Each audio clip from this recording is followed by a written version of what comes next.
Halloween party के दौरान Seoul के एक बाजार में जमा हुए थे लाखों लोग। एक सकरी गली से निकलते वक्त मची भगदड़। अधिकारियों के मुताबिक किसी सेलिब्रिटी के आने का था ऐलान। सेलिब्रिटी का नाम सुनकर देखने के लिए लोगों में शुरू हुई थी धक्का मुक्की। भगदड़ के बाद करीब 50 लोगों को आया हार्ट अटैक। सड़क पर बेहोश होकर गिरे लोग। हार्ट अटैक से पीड़ितों को सड़क पर ही इलाज किया गया। पुलिस के जवान पीड़ितों को सीपीआर देते नजर आए। भगदड़ में मारे गए कई लोगों की अभी तक नहीं हो सकी पहचान। शवों के पास के एक जिम में शवों को रखा गया है। प्रशासन ने राहत और बचाव में 400 से ज्यादा राहत कर्मियों को भी लगाया है। 150 से ज्यादा वाहन घायलों को अस्पताल पहुंचाने में जुटे। दिल्ली एनसीआर की हवा में बह रहा है जहर। शाहदरा में आज सुबह 4 बजे AQI 716 दर्ज किया गया। दिल्ली के आनंद विहार में AQI 688 तक पहुंचा है, जबकि जहांगीरपुर में 515 के आंकड़े को छू रहा है। दिल्ली से सटे नोएडा में एयर क्वालिटी इंडेक्स 362 पर पहुंचा, जबकि गाजियाबाद में 363, फरीदाबाद में 509 के लेवल पर पहुंचा। प्रदूषण को लेकर दिल्ली के पर्यावरण मंत्री गोपाल राय ने आज बुलाई हाई लेवल मीटिंग। GRAP के तीसरे चरण के तहत किए जाने वाले उपाय पर चर्चा करेंगे। दिल्ली में बढ़ते प्रदूषण के चलते नए प्रतिबंध लागू। अब निर्माण के काम पर लगी रोक। दिल्ली के LG ने रेड लाइट ऑन गाड़ी ऑफ अभियान पर पुनर्विचार करने को कहा है। फाइल लौटाई। भारत में अब होगी सैन्य परिवहन विमानों की मैन्युफैक्चरिंग।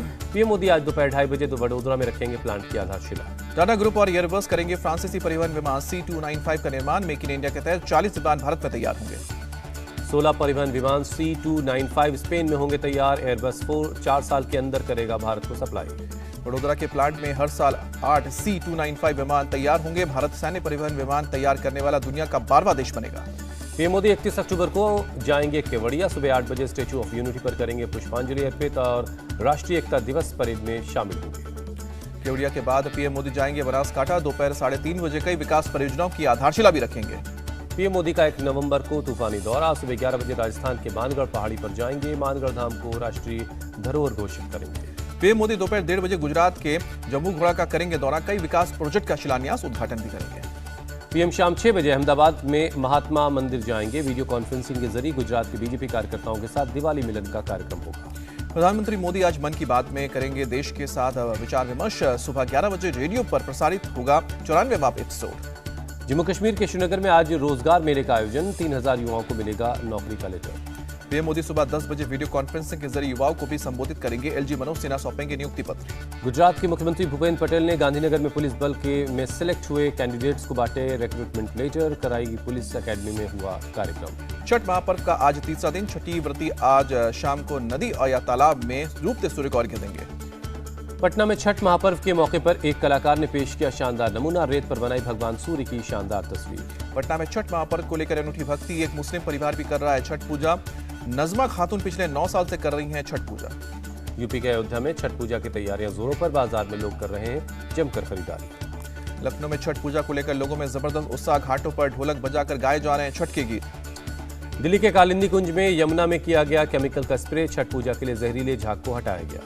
दिल्ली पुलिस की छठ पर्व को लेकर पूरी तैयारी। हर जिले में अतिरिक्त पुलिस बल की तैनाती की गई है। पुलिस मित्रों को भी किया गया तैनात। मुंबई में छठ पूजा के लिए पुख्ता इंतजाम। आज घाटों पर महिला अधिकारी भी तैनात होंगी। चुनाव से पहले गुजरात सरकार का बड़ा फैसला। यूनिफॉर्म सिविल कोड के लिए बनेगी कमेटी। कम से कम 4 सदस्य होंगे। कमेटी की अध्यक्षता हाईकोर्ट के रिटायर्ड जज करेंगे। केंद्रीय मंत्री पुरुषोत्तम रूपाला ने जानकारी दी। गुजरात के गृह मंत्री हर्ष संघवी बोले, पीएम मोदी और शाह के नेतृत्व में कैबिनेट ने ऐतिहासिक फैसला लिया। गुजरात के नवसारी में अरविंद केजरीवाल को दिखाए गए काले झंडे। लोगों ने मोदी मोदी के नारे लगाए। केजरीवाल ने काले झंडे दिखाने वालों को दिया जवाब। ट्वीट कर कहा कि सरकार बनने के बाद मैं बनवाऊंगा स्कूल, रोजगार दूंगा। गुजरात चुनाव को लेकर कांग्रेस पर बोले अशोक गहलोत। कहा गुजरात में कांग्रेस के पक्ष में अच्छा माहौल है। केजरीवाल के दावे पर कांग्रेस का पलटवार। अशोक गहलोत बोले, गुजरात में झूठा माहौल बना रहे हैं केजरीवाल। गुजरात चुनाव प्रचार में अशोक गहलोत का बयान। कहा बीजेपी को चुनाव में नहीं मिल रहे उम्मीदवार। टूट रही है बीजेपी की नकली पहचान। तेलंगाना के महबूब नगर में राहुल गांधी का बीजेपी और टीआरएस पर हमला। बोले कि बीजेपी और टीआरएस एक ही सिक्के के दो पहलू। राहुल ने कहा एक तरफ केंद्र सरकार किसानों के खिलाफ काले कानून बनाती है, दूसरी तरफ तेलंगाना सरकार गरीबों की जमीन छीनने में लगी है। बुनकरों को राहुल ने दिलाया भरोसा। बोले कि हमारी सरकार आने पर जीएसटी से छूट देंगे। यूएनएससी के काउंटर टेररिज्म कमेटी के डेलीगेशन प्रमुखों से मिली राष्ट्रपति द्रौपदी मुर्मू। कमेटी को किया संबोधित। आतंकवाद के मुद्दे पर बोले राष्ट्रपति मुर्मू, आतंकवाद के सभी रूपों से लड़ने के लिए भारत पूरी तरह से प्रतिबद्ध है। दिल्ली में यूएनएससी काउंटर टेररिज्म की मीटिंग। विदेश मंत्री एस जयशंकर बोले इंटरनेट आतंकवाद का शक्तिशाली हथियार बना। एमपी के सीएम शिवराज सिंह चौहान ने श्याम प्रसाद मुखर्जी नगर में 6 लेन सड़क का किया भूमि पूजन। 222 सड़क में करोड़ में बनेगी भोपाल की सबसे लंबी 6 लेन सड़क। बीजेपी अध्यक्ष जेपी नड्डा ने शिमला के मॉल रोड का दौरा किया। सीएम जयराम ठाकुर भी मौजूद रहे। हिमाचल प्रदेश विधानसभा चुनाव पर बोले बीजेपी अध्यक्ष जेपी नड्डा, बीजेपी के पक्ष में दिख रहा है माहौल, कुछ दिन में आएगा विजन डॉक्यूमेंट। हिमाचल में टिकटॉक की मारामारी पर बोले अनुराग ठाकुर, सबकी इच्छा चुनाव लड़े, नाराज नेताओं को मनाने की कोशिश जारी है। बैलेट पेपर पर ईवीएम से चुनाव चिन्ह हटाने वाली याचिका पर सुप्रीम कोर्ट 31 अक्टूबर को करेगी सुनवाई। मिजोरम की राजधानी आइजोल में आग का कहर, 4 लोगों की मौत, 18 जख्मी, 5 की हालत नाजुक है। आइजोल से करीब 18 किलोमीटर दूर पेट्रोल टैंकर में आग लगने से धुआं हुआ इलाका, कई घर और गाड़ियां आग की चपेट में आई। असम के गुवाहाटी में टोकोबारी एरिया में आग लगने से हड़कंप, आधा दर्जन घरों को नुकसान पहुंचा। असम पुलिस ने 7 जर्मन नागरिकों को हिरासत में लिया, टूरिस्ट वीजा नियमों का उल्लंघन करने का आरोप लगा। असम के हैलाकांडी में कुएं की सफाई के दौरान 4 मजदूरों की जान गई, कई जख्मी हैं। उड़ीसा के न्यायघर में भारी मात्रा में तेंदुए के खाल बरामद, आरोपी शख्स गिरफ्तार। जम्मू कश्मीर के किश्तवाड़ में लैंडस्लाइड हादसे में रेस्क्यू ऑपरेशन का काम पूरा हुआ, 6 घायलों को बचाया गया। एक बार फिर मवेशी से टकराई Vande Bharat train, nose cone cover को नुकसान पहुंचा। मुंबई सेंट्रल से गांधीनगर जा रही थी ट्रेन। राजस्थान के राजसमंद में भगवान शिव की दुनिया की सबसे बड़ी प्रतिमा का लोकार्पण हुआ, सीएम अशोक गहलोत ने प्रतिमा का अनावरण किया। विश्वास स्वरूपों में प्रतिमा के लोकार्पण पर पहुंचे स्वामी रामदेव, मुरारी बापू को बताया भारतीय संस्कृति की प्रतीक। तिरुमाला के रंगनायकुला मंडपम मंदिर पहुंची केंद्रीय मंत्री स्मृति ईरानी, दर्शन कर आशीर्वाद दिया।